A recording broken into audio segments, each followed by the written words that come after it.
Assalamualaikum warahmatullahi wabarakatuh. Selamat datang kembali di channel YouTube Erna Chan.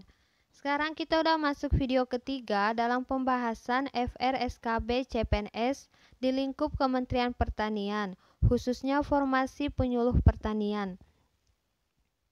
Buat teman-teman yang belum nonton, silakan dicek pada playlist.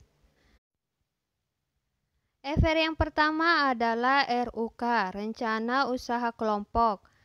Sebelum mengetahui RUK, ada baiknya kita tahu terlebih dahulu mengenai RUA.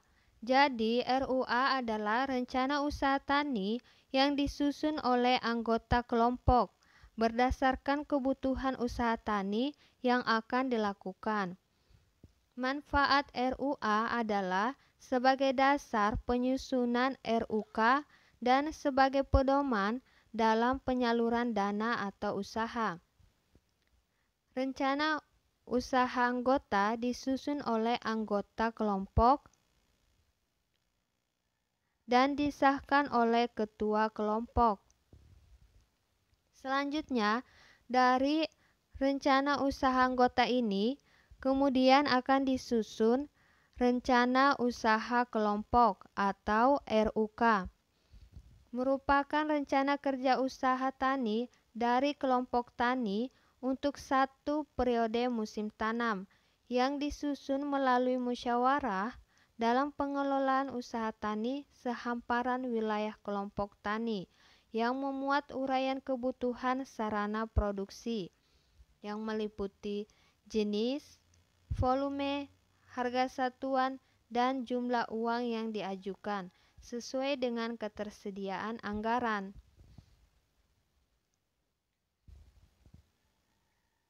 Selanjutnya, hidrologi.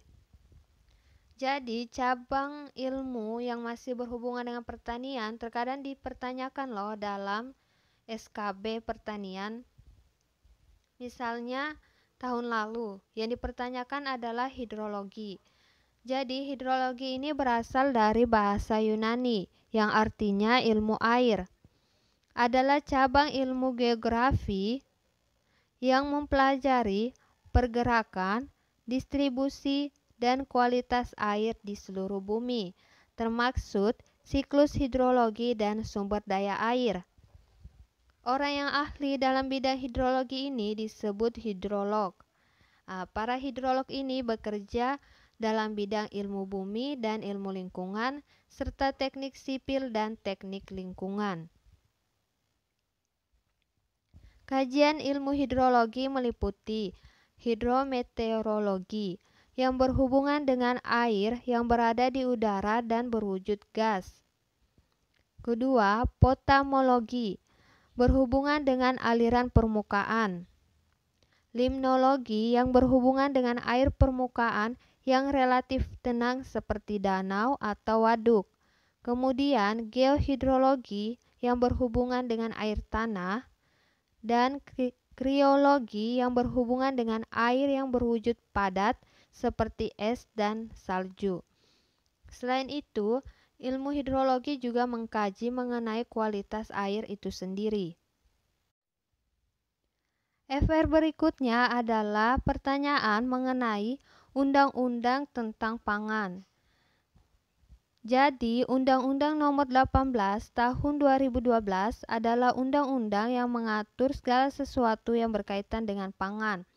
Di dalam undang-undang ini, teman-teman bisa menjumpai penyelenggaraan pangan, diversifikasi pangan, dan lain sebagainya. Lalu, apa sih yang dimaksud dengan pangan? Berdasarkan Undang-Undang Pangan Pasal 1 Ayat 1, pangan adalah segala sesuatu yang berasal dari sumber hayati, baik itu produk pertanian, perkebunan, kehutanan, perikanan, peternakan, perairan, dan juga air. Baik yang diolah maupun tidak diolah, yang diperuntukkan sebagai makanan atau minuman bagi konsumsi manusia, termaksud bahan tambahan pangan, bahan baku pangan, dan bahan lain yang digunakan dalam proses penyiapan, pengolahan, dan atau pembuatan makanan atau minum. FR selanjutnya adalah ruang lingkup penyuluhan pertanian. Jadi, ruang lingkup penyuluhan pertanian meliputi 5 ruang.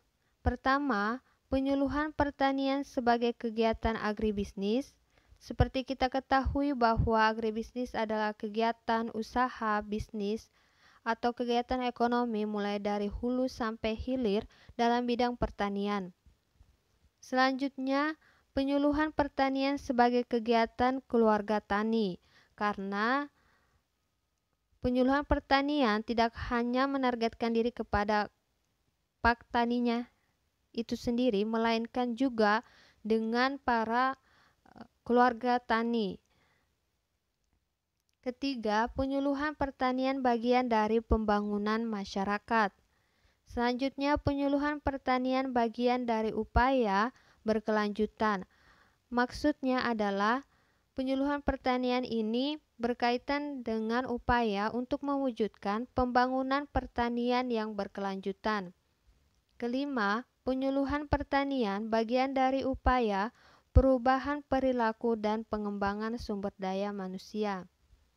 Untuk teman-teman yang ingin membaca mengenai topik ini lebih dalam lagi, teman-teman bisa searching dengan mengklik link pada description. Di situ sudah ada pembahasan lebih mendalam yang ditulis oleh para penyuluh pertanian.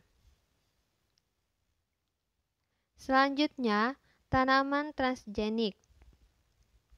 Tanaman transgenik adalah tanaman yang telah disisipi atau memiliki gen asing dari spesies tanaman yang berbeda atau makhluk hidup lainnya. Penggabungan gen asing ini bertujuan untuk mendapatkan tanaman dengan sifat-sifat yang diinginkan. Misalnya, pembuatan tanaman yang tahan suhu tinggi, suhu rendah, kekeringan, resisten terhadap organisme pengganggu tanaman, serta kuantitas dan kualitas yang lebih tinggi dari tanaman alami. Jadi, tanaman transgenik bertujuan untuk menghasilkan tanaman-tanaman yang lebih unggul, baik dari segi kuantitas maupun juga kualitasnya, guna menghadapi perubahan iklim yang kurang baik ataupun serangan organisme pengganggu tanaman. Contohnya tanaman padi yang mengandung provitamin A, beta-karotena dalam jumlah tinggi, diperoleh dari modifikasi gen dari tumbuhan narsis, jagung, dan bakteri Erwinia yang disisipkan pada kromosom padi. Dan masih banyak lagi contoh tanaman dari hasil transgenik ini. Teman-teman bisa searching ya, sekaligus belajar. Selanjutnya, keseimbangan hara. Jadi sebelum kita mengetahui keseimbangan hara, kita perlu tahu terlebih dahulu apa sih yang dimaksud dengan unsur hara. Unsur hara adalah sumber nutrisi atau makanan yang dibutuhkan tanaman, baik itu unsur hara yang tersedia di alam atau organik, maupun yang sengaja ditambahkan, misalnya unsur hara yang berasal dari pupuk yang disebar di lahan pertanaman. Ketersediaan unsur hara sangat menentukan kualitas tanaman yang meliputi pertumbuhan, perkembangan, dan juga produktivitas tanaman. Selanjutnya, keseimbangan hara adalah konsentrasi hara esensial untuk pertumbuhan tanaman yang memungkinkan pertumbuhan dan hasil maksimum. Ya, kita udah selesai belajar beberapa FR beserta konsep-konsepnya. Jangan sampai ketinggalan. Teman-teman silakan klik subscribe dan nyalakan lonceng notifikasinya. Like video ini dan juga share ke teman-teman kalian agar semakin banyak yang memperoleh manfaat. Wassalamualaikum warahmatullahi wabarakatuh.